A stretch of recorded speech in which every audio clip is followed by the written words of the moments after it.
नमस्कार दोस्तों। मैं रविंद्र त्रिपाठी आप सबका अपने YouTube channel cinema with Ravindra Tripathi पर स्वागत करता हूं। दोस्तों, नेटफ्लिक्स पर एक वेब सीरीज आई है, ग्रिसेल्डा, GRISELDA। ये ग्रिसेल्डा जो वेब सीरीज़ है, ये अंग्रेज़ी में है, लेकिन हिंदी में भी आप इसको सुन और देख सकते हैं। यानी कि हिंदी में भी इसका एक वर्जन है, हिंदी में है, इसीलिए कर रहा हूँ। और ग्रिसेल्दा कौन थी, आपके मन में सवाल उठेगा। वो ग्रिसेल्दा एक ड्रग डीलर थी, ड्रग की माफिया थी दरअसल। पूरी दुनिया में जो कोलंबियन ड्रग मार्केट है या जो ड्रग डील होता है वहाँ, उसमें सबसे बड़ा नाम तो पास्को एस्कोबार का है। और एस्कोबार को लेकर के भी वेब सीरीज़ बनी हैं, किताबें भी लिखी गई हैं उस पर। लेकिन ये जो ग्रिसेल्डा थी उसकी सीनियर थी, मतलब ये अलग से इसने एक व्यवसाय शुरू किया। कोलंबियन थी ये भी, और बाद में अमेरिका पहुंच गई थी और कोकीन का बिजनेस इसने शुरू किया था। और जब ये ड्रग के बिजनेस में आई थी तो पाब्लो एस्कोबार उसमें कार की चोरी करता था। मतलब वो ड्रग के मार्केट में इंटर नहीं किया था।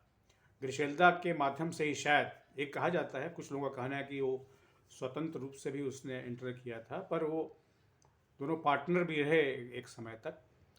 और ग्रिसेल्दा जो अमेरिका पहुंची तो वो अमेरिका अपने दो पतियों की हत्या करके पहुंची थी। वो कोलंबिया से अमेरिका पहुंच गई थी, बाद में कोलंबिया भी पहुंची है। तो वो जो ग्रिसेल्दा थी उसके 3 बच्चे थे, बल्कि 4 बच्चे हुए उसके। लेकिन जब वो अमेरिका पहुंची थी तो 3 बच्चे थे, और उसने अपने 2 पतियों की हत्या की थी और तीसरे पति की भी हत्या करवा दी थी उसने। तो एक समझ सकते हैं कि कितना खूंखार था उसका जो ड्रग का बिजनेस था। वो तो अरबों खरबों का था, एक तरह से वो ड्रग की क्वीन थी। और पाब्लो एस्कोबार के पहले ही वो इतनी उसकी जिसको कहते हैं इनफेमस हो गई थी, इतनी उसकी आ, आ, बदनामी फैल गई थी ड्रग के बिजनेस में कि लोग उससे खौफ खाते थे। पर वो फियरलेस थी, और कैसे वो ड्रग बिजनेस में आई, कैसे उसने अपना एम्पायर खड़ा किया, कैसे उसने जो है सो कोलंबिया से अमेरिका में ड्रग लाना शुरू किया लड़कियों का उपयोग करते हुए। ये सब इसमें बहुत डिटेल से दिखाया गया है। और कैसे इसमें उस पर जान की बाजी भी कई बार लगी। उसने कई ड्रग जो लॉर्ड थे, जो ड्रग माफिया थे, उनकी हत्याएं भी उसने कराई।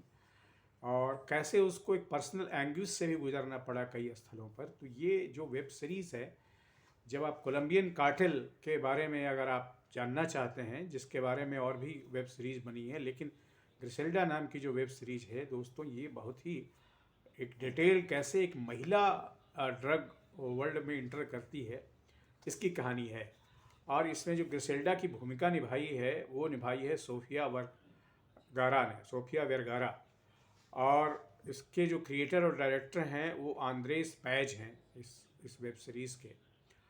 और एक और भी इसमें मुकदमा चल रहा है, जो इसका चौथा बेटा था ग्रिसेल्डा का, उसने एक मुकदमा किया है सोफिया पर भी, और इसके जो डायरेक्टर हैं और क्रिएटर हैं उसके ऊपर भी। उसका कहना है कि हमसे बात की गई, नेटफ्लिक्स के लोगों ने हमसे बात की और उसके बाद एक वेब सीरीज बना दी, हमें कुछ पैसा वैसा भी नहीं दिया। तो अलग एक मुकदमा चल रहा है।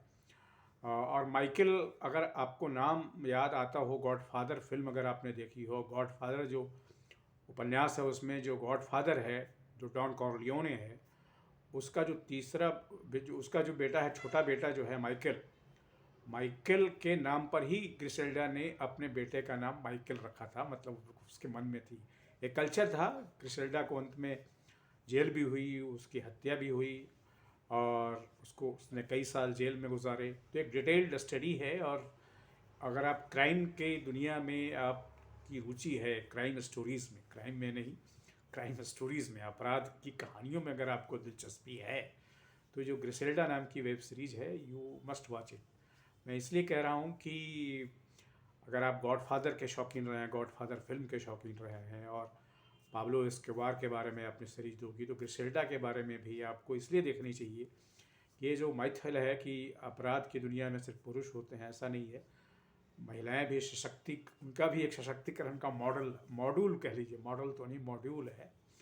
हालांकि ये कोई अच्छी बात नहीं है, this is a bad thing, लेकिन फिर भी जैसा भी हो, ग्रिसेल्डा इज़ ए गुड सीरीज़। और आज के वीडियो में दोस्तों सिर्फ इतना ही। आपसे निवेदन है कि मेरे इस यूट्यूब चैनल को सब्सक्राइब करें, लाइक करें और इस पर अपने कमेंट करें। Thank you very much.